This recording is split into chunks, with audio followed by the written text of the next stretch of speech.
Good day, everyone. Good day, ma'am. So Good day, ma'am. today is July 1, 2021, and are there any absentees for today, Ms. Secretary? There are no absentees for today, ma'am. Okay, very good.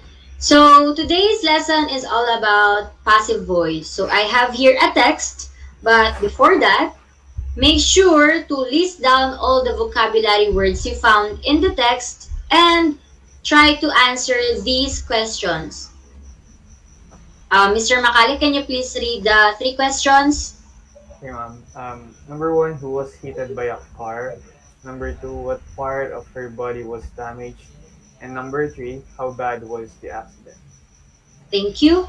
So again, what you're going to do is to list down all the vocabulary words you found in the text and answer these questions. Is it clear? Yes, ma'am. Yes, ma'am. Okay, so here's the text entitled accident. So I will give you 5 minutes to do the tasks. Okay? So your 5 minutes starts now.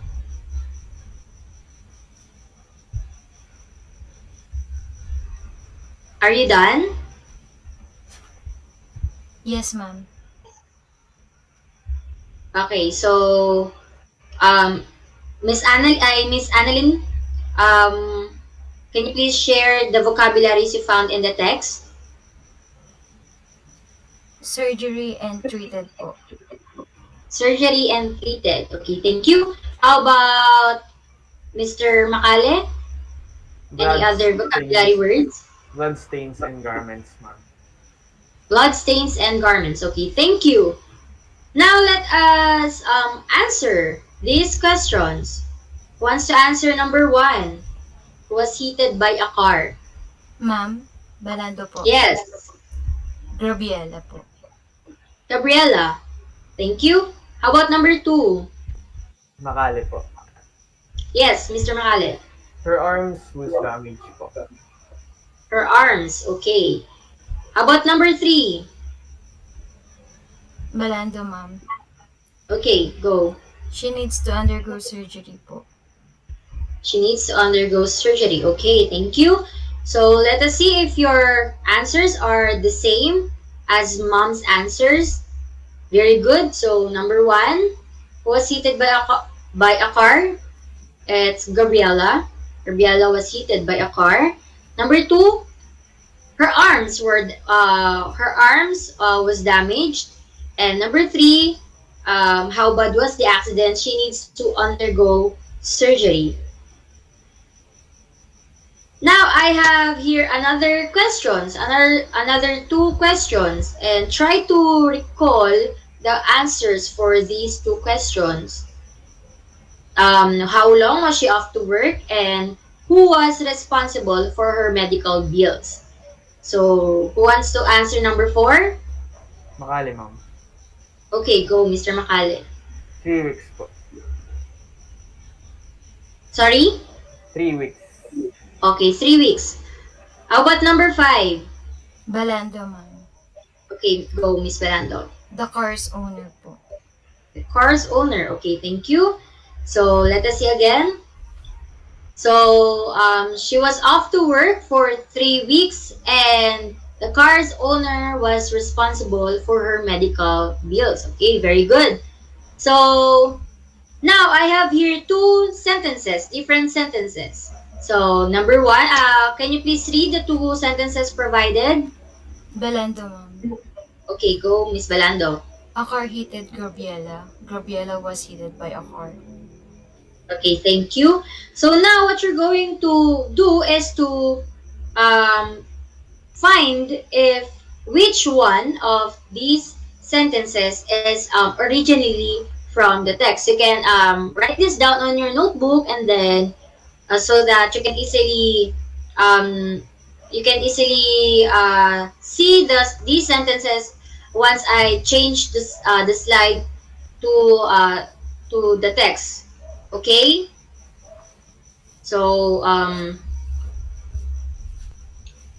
here is the text. What do you think? Which one of the two sentences is originally from the text?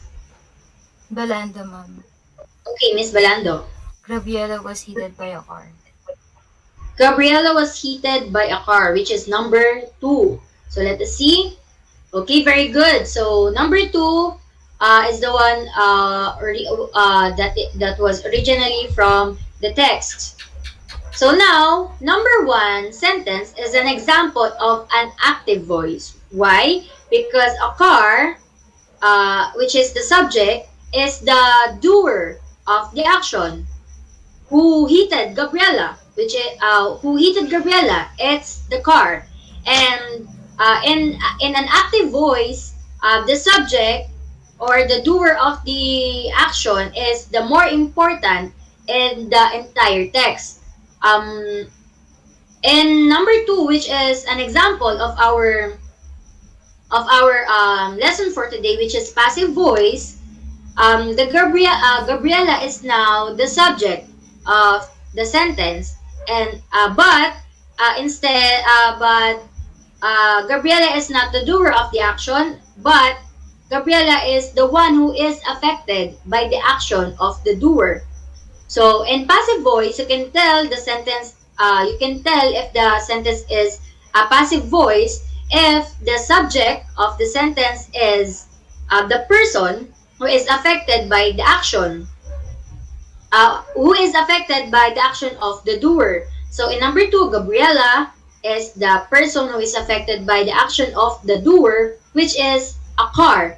And the person, just like what in the slide says, that the person who is affected by the action is more important than the doer of the action.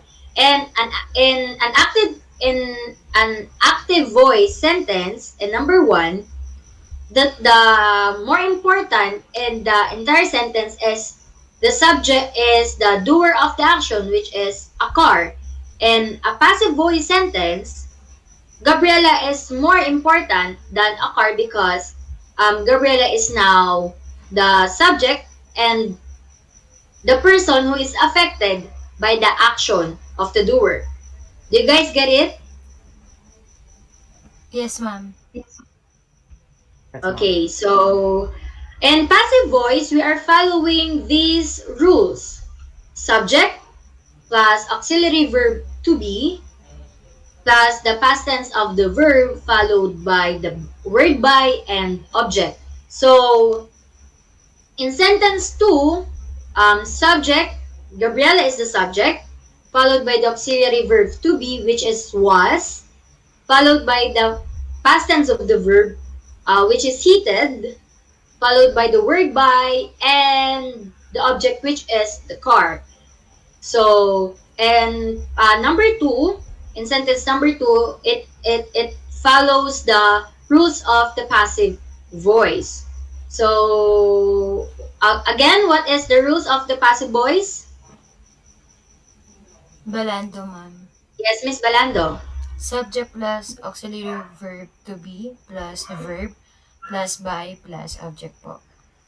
Okay, thank you. So, for you to determine if the sentence is in the passive voice, you have to remember these rules: the subject plus auxiliary verb to be plus verb plus the word by and object. And always remember the person, the subject of the sentence, is the person who is affected by the action of the doer, and the person who is affected by the action of the doer is more important than the doer of the action.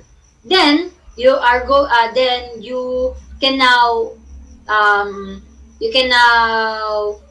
tell if the sentence is in the passive voice. Is it clear? Yes, ma'am. Okay. So now it's time for you to find another passive voice sentence in the text.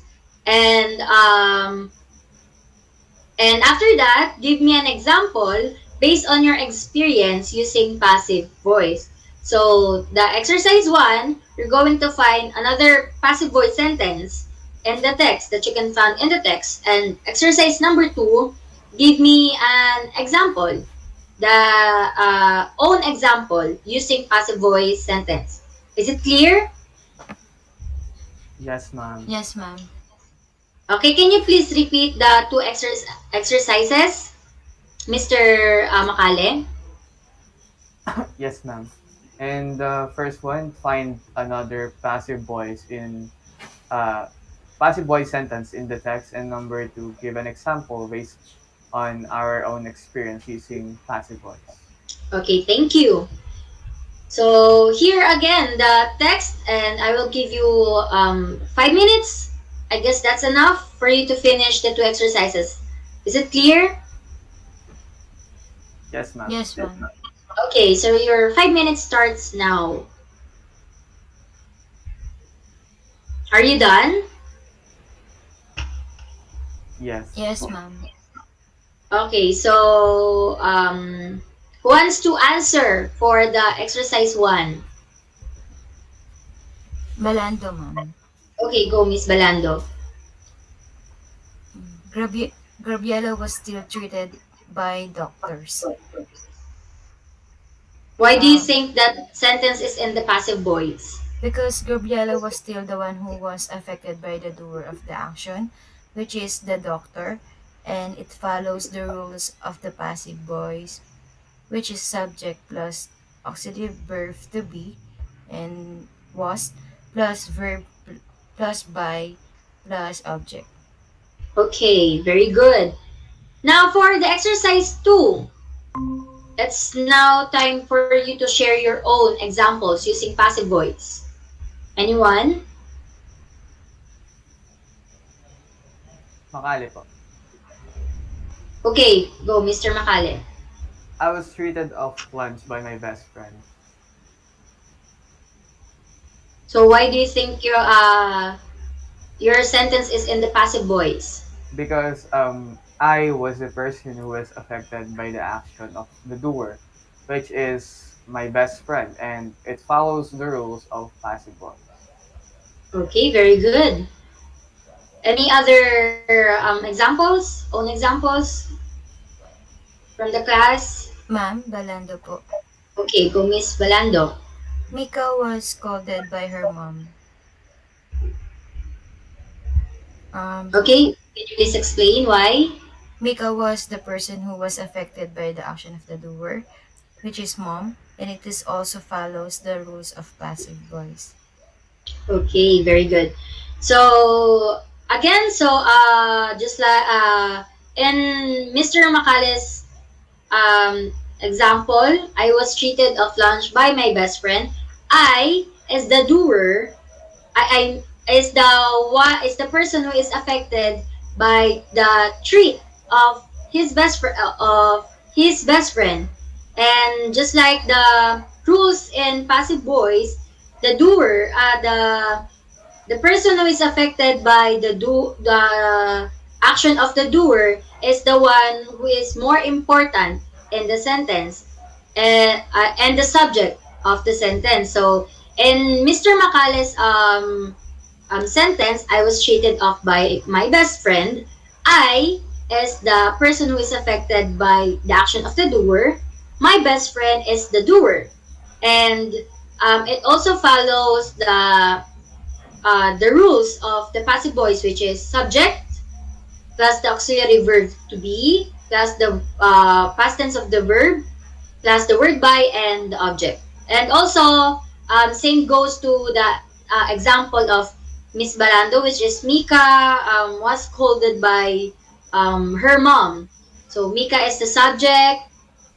Mika is the subject. Also, the person who is affected by the doer, affected by the action of the doer, followed by the auxiliary verb was, followed by the past tense of the verb, which is scolded, followed by the word by, and her mom.